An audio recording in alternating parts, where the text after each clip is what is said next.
Hawaii. Do you know the story of the missionaries that came there and invented the written language? Well, in Hawaii was Henry Hopu Kahaya. He was an orphan raised by his uncle to be a pagan priest. But he became disillusioned with the rituals and the chants, so he fled from Hawaii in 1807 with his friend Thomas Hopu on the American whaling ship Triumph, bound for New England. They were befriended by Christian students at Yale. This was during the beginning of the Second Great Awakening revival. So these Christians instructed and prayed for Henry and Thomas. They encouraged them and they converted, and they became the first Hawaiian Christians. Henry studied Greek and Hebrew. He attempted to translate the book of Genesis and other parts of the Bible into his native tongue, but none of those manuscripts survived. In his memoirs, though, Henry Hopu Kahaya wrote, "Oh, what a wonderful thing the hand of the divine providence has brought me from the heathenish darkness where the light of divine truth never had been, and here I have found the name of the Lord Jesus in the Holy Scriptures and have read that his blood was shed for many. My poor countrymen, without knowledge of the true God and ignorant of the future world, have no Bible to read, no Sabbath." Now, his friend Thomas Hopu met General Andrew Jackson, whom he accompanied to New Orleans. Thomas Hopu fought the British during the War of 1812, being perhaps one of the first Hawaiians to serve in the United States Armed Forces. An excellent swimmer, Hopu saved several crewmen after a shipwreck. 5 times he was taken prisoner by the British in the West Indies, once starving in prison. African slaves gave him food and water. This affected Thomas so much that he forever detested the enslavement of Africans. 2 years after Henry Hopu Kahaya's death from typhus, Thomas Hopu went as a missionary back to the Hawaiian Islands with Hiram Bingham and Asa Thurston serving as their translator. Now, the islands had been united by King Kamehameha I in 1810.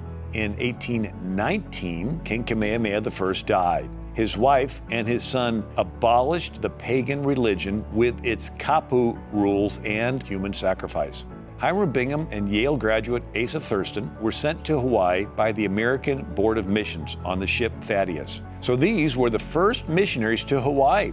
Well, in 1822, Hiram Bingham, Asa Thurston, and Elisha Loomis created Hawaii's 12-letter alphabet, translated the Bible, and began a newspaper, set up schools and churches, and convinced the Hawaiian women to wear dresses. In 1824, the cousin of King Kamehameha I was Chiefess Kapiolani, and she defied the volcano goddess Pele by saying a Christian prayer, climbing down into the lava crater, and returning unharmed, then eating the forbidden ohilo berries. Kapiolani then praised the one true God, proclaiming, "Jehovah is my God. He kindled these fires. I fear not Pele. All the gods of Hawaii are vain."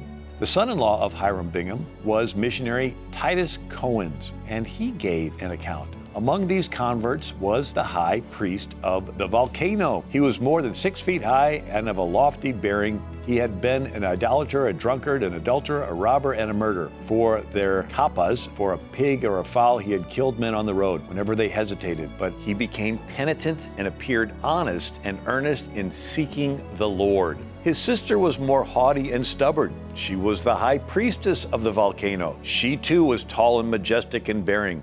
For a long time, she refused to bow to the claims of the gospel. But at length she yielded, confessed herself a sinner, and under the authority of a higher power and with her brother became docile members of the church. In 1825, Queen Keopuolani was baptized into the Christian faith. And so Keopuolani gave the phrase that became Hawaii's motto: "The life of the land is perpetuated in righteousness." So with these stories, a revival took place in Hawaii. It's called the Great Awakening Revival in Hawaii. Now soon, native Hawaiian missionaries began evangelizing other islands, the Marquesas Islands, Polynesia, and other Pacific islands. King Kamehameha III introduced the first Hawaiian constitution in 1840. God has made of one blood all nations of men to dwell on the earth in unity and blessedness. God has also bestowed certain rights alike on all men and all chiefs and all peoples of all lands. God has established government to rule for the purpose of peace. We are aware that we cannot ourselves alone accomplish such an object. God must be our aid, for it is His province alone to give perfect protection and prosperity. Wherefore, we first present our supplications to Him that He will guide us to right measures and sustain us in our work. King Kamehameha III granted the Kawaiahao freshwater springs to be the location for the building of the historic Kawaiahao Church. Now, this church is located on the island of Oahu and is listed on the state and national registers of historic sites, as it is one of the first Christian churches in Hawaii. Built between 1836 and 1842 in New England-style architecture, Kawaiahao Church was called the Westminster Abbey of Hawaii. It was constructed of 14,000 coral slabs quarried by hand from reefs 10 to 20 feet underwater, each slab weighing more than 1,000 pounds. Within its walls, the kingdom's royalty prayed, sang hymns, were married, christened their children, and finally laid in state. On the grounds surrounding the church are buried some of the original missionaries.